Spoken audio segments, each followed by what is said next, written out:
Welcome to the GDPR Weekly Show, one of the top 5 GDPR podcasts worldwide. Here is what's coming up in this week's episode. Welcome to episode 205 of the GDPR Weekly Show, the number one GDPR podcast worldwide. We begin this week with news that the ICO has reprimanded the UK Government over its use of WhatsApp and private email accounts. We then news that TikTok is postponing its privacy policy update after the Italian Data Protection Authority intervened. We then news that Clearview AI has been fined €20 million by the Greek Data Protection Authority and ordered to cease operations in Greece. We then travel to Australia, where there is news of a data breach in the hotel quarantine scheme in Victoria. And then we travel to Melbourne in Australia, where Deakin University has had a data breach. We then travel to Ontario in Canada, where Windsor University has had a data breach. And then to Richmond in Virginia in the USA, where VCU Health has had a data breach. We then travel to China, where Alibaba has begun investigations into the Shanghai Police data breach, which we first brought you news of in last week's episode of the GDPR Weekly Show. We then return to Brussels, where the EDPB has published its opinion on the feasibility of a digital euro. And then remaining in Belgium, the Belgian DPA has ruled that the right of access and the right of correction under GDPR are not absolute. So as always, a wide range of articles for you this week in the GDPR Weekly Show. We hope you find the information in the articles useful and informative. If you have any feedback for us, please do email us at feedback@gdprweeklyshow.com. Wished it was a simple guide to GDPR? Well, now there is. GDPR Made Simple. Available now on Amazon. The ICO, the UK data regulator, has called for a government review into the use of private correspondence channels such as WhatsApp and personal email for state business. The Information Commissioner's Office reminded the Department of Health and Social Care for sharing official information via WhatsApp, text and private email accounts, particularly during the COVID-19 pandemic. The watchdog said that extensive use of such channels within the department represents risks to accountability and transparency within the government, and that the department lacked the appropriate organisational or technical controls to ensure risks were properly managed. Evidence more widely available in the public domain also suggests this practice is commonly seen across much of the rest of the government and predates the pandemic, the ICO said. The reprimand issued to the department has been made under the UK's GDPR and requires the department to improve its processes and procedures around the handling of personal information via private communication systems. The previous Information Commissioner, Elizabeth Denham, launched the investigation in July last year amid concerns that the then Health Secretary Hancock and his deputy James Bethel had extensively used private methods of communication for government business. The ICO's report found that official information had been shared via 29 WhatsApp accounts, 17 private text accounts, 8 private email accounts, and 1 LinkedIn messaging service. The current Information Commissioner, John Edwards, said, "I understand the value of instant communication that something like WhatsApp would bring, particularly during the pandemic where officials were forced to make quick decisions and work to meet varying demands. However, the price of using these methods, although not against the law, must not result in a lack of transparency and inadequate data security." In response, the government spokesperson said the ICO report would be considered carefully. However, they also pointed out the report makes clear that the correspondence channels used by ministers and the department were lawful. You're listening to the GDPR Weekly Show with your host, Keith Budden. TikTok on Tuesday this week agreed to pause a controversial privacy policy update that could have allowed it to serve targeted ads based on users' activity on the social video platform without the user's permission to do so. The reversal comes a day after the Italian Data Protection Authority warned the company against the change, citing violations of data protection laws. The personal data stored in users' devices may not be used to profile their users and send personalised ads without explicit consent, the Italian Data Protection Authority said. The formal warning was in response to a privacy policy revision that noted the service had historically asked users' consent to their on-TikTok activity and off-TikTok activity to serve personalised ads, and that therefore intends to stop asking users for their permission to profile their behaviour and process personal data. From 13th of July 2022, TikTok will rely on legitimate interest as a legal basis to use on a TikTok activity to personalise the ads of users who are 18 or over, TikTok said in a notice in the changes. The update to personalised advertising settings covers users who reside in the European Economic Area, the EEA, the UK and Switzerland. The Italian Data Protection Authority, which said it launched a fact-finding exercise, noted that proposed policy modifications are incompatible with the Italian personal data protection law as well as the EU e-privacy directive, which regulates Twitter usage, email marketing, data minimization, and other aspects of data privacy by mandating a user's consent before processing such information. Both legal instruments set out explicitly that a data subject's consent is the only legal basis for the storing of information or the gaining of access to information already stored in the terminal equipment of a subscriber or user, the watchdog said. It further added that the processing data on the basis of legitimate interest would be in conflict with the current regulatory framework, at least with regard to information stored in users' devices, and would entail all the relevant consequences, also in terms of correctives and fines. If we receive any further update from TikTok, we will of course bring it to you in the next available episode of GDPR Weekly Show. Clearview has been hit with another sanction for breaching GDPR.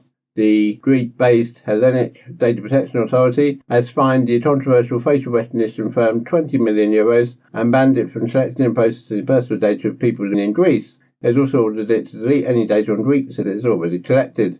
Since last year, data protection authorities in the UK, Italy and France have also issued similar decisions sanctioning Clearview, effectively freezing its ability to sell its services in their markets, since any local customers will be putting themselves at risk of being fined. Clearview gained notoriety for scraping selfies off the internet to build an algorithmic identity matching commercial service aimed at law enforcement agencies and others, including private sector entities. Last year, privacy regulators in Canada and Australia also ordered Clearview to cease operation. More recently, in May this year, Clearview agreed to a major restriction on its service domestically inside the USA in exchange for settling a 2020 lawsuit from the American Civil Liberties Union, which had accused it of breaking state law in Illinois that bans the use of individuals' biometric data without consent. In its 23-page decision, the Hellenic DPA said Clearview had breached the legality and transparency principle of BDPA, finding violations of Article 5, Paragraph 1, Subparagraph A, Article 6 and Article 9, as well as breaches of obligations under Articles 12, 14, 15 and 27. The DPA also suggested the fine sends a clear message to law enforcement authorities working with companies of this kind that such practices are illegal and grossly violate the rights of data subjects. Sweden's Data Protection Authority fined the local police authority €250,000 for unlawful use of Clearview. It said breached the company's Criminal Data Act last year. In a statement attributed to its founder and CEO, honed on that, Clearview said, Clearview AI does not have a place of business in Greece or the EU. It does not have any customers in Greece or the EU and does not undertake any activities that would otherwise mean it's subject to GDPR. Here in the UK, the ICO said we've received notification that Clearview AI has appealed. Clearview AI are not required to comply with the enforcement notice or pay the penalty notice until the appeal is determined. We will not be commenting further on this case whilst the legal process is ongoing. Contact us on helpdesk@gdprweeklyshow.com. To Australia now, and documents obtained by the Victorian Liberals and Nationals under Freedom of Information laws reveal a significant privacy breach within Daniel Andrews' hotel quarantine programme. In January 2021, personal data relating to travellers and staff, including names, contact numbers, dates of birth, addresses and passport information, was exposed following a privacy breach. The incident occurred over a 4-day period when the email address of a seconded staff member from the Victorian Curriculum and Assessment Authority were accessed via cyber intruders. Only travellers who had passport details exposed were informed of the breach, with the Department of Health and Human Services declining to inform other travellers and staff potentially exposed to the breach. Furthermore, as part of the breach, fake invoices were sent to a number of schools and data relating to an unknown number of Victorian students was also exposed. This significant data breach came months after systemic failures with Daniel Andrews' hotel quarantine programme caused COVID-19 to spread into the community, leading to over 800 deaths and contributing to the world's longest lockdown. Shadow Minister for Health, George Crozier, said Victorians have been kept in the dark once again over the failings within Daniel Andrews' hotel quarantine programme. Yet again, Daniel Andrews has been caught out covering his tracks on another failure, Ms. Crozier said. This is a serious incident that has put students, travellers and staff at risk. Victorians deserve straight answers straight away. Why was this daily breach kept quiet, and how many travellers, staff and students have been exposed? Daniel Andrews would never tell the truth over his COVID failures. Only a Matthew Guy, Liberals and National Government will hold a royal commission to avoid repeating the devastating mistakes of the past. Wished it was a simple guide to GDPR? Well, now there is. GDPR Made Simple. Available now on Amazon. Remaining in Australia and to Melbourne now, where Deakin University suffered a data breach that affected nearly 47,000 current and past students, with the attacker carrying out a smishing attempt as well. The university became aware of an incident on Sunday the 10th of July in which the staff member's username and password were hacked by an unauthorised person to access information held by a third-party provider. The university was using a third party to forward messages prepared by the university to students via SMS. The information accessed by the attacker was then used to send an SMS pretending to be from Deakin University to 9,997 students. The smish was a parcel delivering scam containing a link that, when clicked on, took users to a web form asking for additional information, including credit card details. Additionally, the attacker was able to download the contact details of 46,980 current and past Deakin students. The details included students' names, mobile numbers, university email addresses, and special comments which included recent exam results. Deakin sincerely apologises to those impacted by this incident and wants to assure the Deakin community that it's conducting a thorough investigation to prevent a similar incident from occurring again. Deakin said it took immediate action to stop any further SMS sent to students, and the investigation into the data breach was launched. The university said it would report the breach and be guided by the Office of the Victorian Information Commissioner. It will also work with the third-party provider to ensure security protocols are enhanced to prevent any recurrence of the breach. You're listening to the GDPR Weekly Show with your host, Keith Budden. To Ontario in Canada now, and the University of Windsor confirms it's restored the vast majority of its systems following a cybersecurity breach that temporarily shut down its website last month. On June 22nd, Windsor University issued a notice that its website and other services were temporarily unavailable. On Thursday, a spokesperson said that a full investigation is underway with a team of external cybersecurity experts to better understand what happened. Upon discovery of the incident, steps were immediately taken to secure our systems and mitigate the impact to our data and operations, said spokesperson Renee Trombley. We are committed to data safety and are taking steps to ensure the enhanced security and reliability of our system in the future. The spokesperson did not answer questions about what appeared to have caused the breach or if police were called to investigate. The university posted that payroll systems were affected, a low contingency plan was put in place so staff were paid on time. To America now, and to Richmond in Virginia, where VCU Health has revealed to patients that its systems have had a massive data breach. The issue has since been resolved, but the exposed medical records of nearly 4,500 organ donors and transplant recipients over 16 years. In total, 4,441 patients were potentially impacted. VCU Health's investigation determined that the information was accessible to these patients as early as January 4, 2006. This data breach was not a public leak of records, but it did allow organ donors or transplant recipients with patient portal access to see each other's private information. They would have been able to potentially access names, social security numbers, medical records, lab results, and more. VCU Health said it had not found any evidence to suggest that any of the information was misused. Contact us on helpdesk@gdprweeklyshow.com. To China now, and Chinese authorities have reportedly called in Alibaba cloud executives for talks over the police database data breach that emerged at the start of July, which we brought you details of in last week's episode of the GDPR Show. Alibaba is carrying out an investigation of its own into how the data breach of over 1 billion people happened. The breach, one of the largest in history, saw the data taken from a Shanghai Police database and was put online for sale at around $200,000. Cybersecurity researchers said their dashboard for managing the database had been left open without a password for over a year. Researchers concluded that it was hosted on Alibaba's cloud platform, which was also confirmed by company employees. After the anonymous attacker posted an advertisement selling the data with a sample list of information on a cybercrime forum, senior Alibaba managers gathered to come up with an emergency response on the 1st of July. The executives reportedly called in for the meetings with Shanghai authorities include Shen Shuzhong, Alibaba Cloud Vice President, who had been hired recently to lead the cloud unit's digital public security business. Since the data breach was discovered, engineers at the company have temporarily disabled access to the database and have started inspecting related code. However, the reasons for the breach have been determined. It's understood that the stolen data had been stored on Alibaba's cloud using technology that was several years out of date. It was missing an up-to-date security certificate, with the company last deploying one in September 2017, which was never reviewed even though it expired a year later. The data is believed to contain personal information belonging to Chinese citizens, including names, government ID numbers, phone numbers, and records of crimes with the police. Since the breach, Alibaba Cloud has ordered staff to review the details like the database architecture configurations in contracts with key clients, putting emphasis on those with dedicated private cloud resources, including government agencies and financial institutions. If we get any further update on this from Alibaba, we will of course bring it to you in the next available episode of GDPR Weekly Show.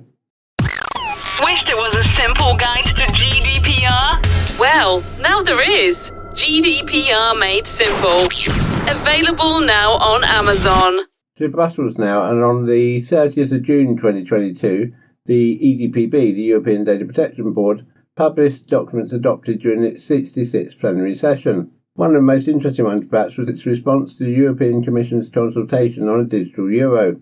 In its response, the targeted consultation of the European Commission exploring the possibility of issuing a digital euro and related regulatory implications, the EDPB reiterated that establishing a high level of privacy and data protection would be key for a digital euro to succeed. The EDPB noted high risks to the rights and freedoms of individuals and highlighted the distinction between anonymous use of the digital euro and situations where a natural person would be identified or identifiable. A high level of pseudonymization would be necessary for all modalities of digital euro in order to protect individuals' rights to privacy and the protection of personal data. In implementing digital euro, the EDPB took the view that for transactions below a certain threshold, offering the possibility of carrying out offline transactions in an untraceable form would be necessary in order to preserve individuals' rights. Introducing fee thresholds or holding limits for digital euro accounts would also trigger additional data selection and controls with a negative impact on the privacy of individuals. The letter further highlighted the importance of minimising situations when individuals would need to identify themselves and make a payment, suggesting that any identification on top of compulsory identification during onboarding should be prohibited. To avoid digital exclusion, the EDPB also stressed the importance of enabling the use of the digital euro on multiple devices, for example including cards and other devices and not just smartphones. The risk of data concentration, for example cybersecurity risks, were also noted as a point of concern, given the centralised location of data processing foreseen under the euro provided through the ECB. For international retail transactions, the EDPB also stressed the need to comply with Chapter 5 of GDPR on international transfers, along with the points addressed in the Schrems 2 case. So overall, a very cautious outlook on the principle of a digital euro from the EDPB. You're listening to the GDPR Weekly Show with your host, Keith Budden. Remaining in Belgium, and on the 6th of July 2022, the Belgian Data Protection Authority, the BDPA, has issued a reminder of the limits attached to the rights of access and rights of rectification of medical records. This decision also puts into perspective that a medical record is not primarily a collection of personal data, it is above all the physician's work tool. To give a bit of background, the subject matter of the complaint concerns a medical report drawn up in connection with the course of treatment followed by the plaintiff with the defendant. The treating psychologist refused to provide the plaintiff with a copy of the final report. As a result, the plaintiff filed a complaint to the BDPA, alleging that she was provided with an incomplete answer because his or her rights to full access to the medical report was not granted or at least was very limited. He or she also indicated that he or she has exercised his or her right of access under the regulation EU 2679 GDPR. Since in his or her opinion this right offers a broader protection than the right of access under Article 9 paragraph 2 of the Belgian law of 22nd of August 2002 concerning the rights of the patient. In addition, the plaintiff stated that he or she had the right to be involved in the consultation and decision-making process of such a report, and the right to inspect, correct, and/or supplement, if necessary, delete or revoke such a report from all parties involved. The BDPA ultimately decided to dismiss the complaint for the following reasons. Regarding the right of access, the BDPA found that the right of access in the patient's rights law is indeed more limited than the right of access under GDPR. However, this right under the patient's rights law is in accordance with GDPR, since the latter provides for the possibility to restrict the right of access in a European or national regulation that meets the conditions referred to in Article 23 of GDPR to protect the data subject or the rights and freedoms of others. Essentially, of course, because both the patient and the healthcare professional must be protected. The BDPA then records that the right to information and access under GDPR and the right of access under the patient's rights law are not absolute. The limitation in the patient's rights law concerning the right to information and inspection is related to the fact that the information is not communicated and access is not granted to the patient if this would cause evidently serious harm to the patient's health. Ultimately, the plaintiff was granted access but was denied access to the report in question. As pointed out by the BDPA, it is not the BDPA's role to intervene in the assessment of a treating psychologist to provide or not provide the medical report to a patient. The HCP needs to judge this in the interest of the patient. In this case, the healthcare professional refused to provide the patient with the medical report. The right of access was thus limited under the patient's rights law, with a view to protect the patient in accordance with Article 23, paragraph 1, subparagraph I of GDPR. This is expressly confirmed in Article 9 of the Patient Rights Law. The healthcare professional is also protected by the limitation of the right of inspection, since the healthcare professional must be free to record his diagnosis and findings in the medical report. With regard to the plaintiff's intention to exercise his or her right of rectification in respect of allegedly erroneous assumptions and or diagnosis, based on substantive assertions that were partly erroneous, the BDPA recalled that such a right is exercised in relation to a medical diagnosis made by the controller and of which the plaintiff is the object. In other words, the exercise of this right would be aimed at correcting the medical diagnosis and final report. The BDPA considered that such a request was outside the scope of this right. Indeed, such a right is not intended to be able to challenge accurate medical diagnosis. That right should only be exercised in situations where, for example, mistakes have occurred in the file because of incorrect processing of personal data. Once again, the BDPA recalled that the degree of accuracy of the medical diagnosis cannot be assessed by the BDPA, which means it's therefore unable to order the controller to rectify the medical diagnosis. Contact us on helpdesk@gdprweeklyshow.com. We hope that you've enjoyed this week's episode of the GDPR Weekly Show and that you found the information useful and informative.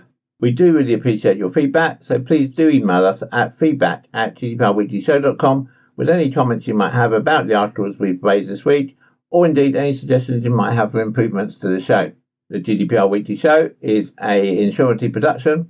Please be advised that any advice given during the show is general in nature and should not be taken as specific legal advice. You should always seek legal advice according to your own specific circumstances. Until next time, bye-bye.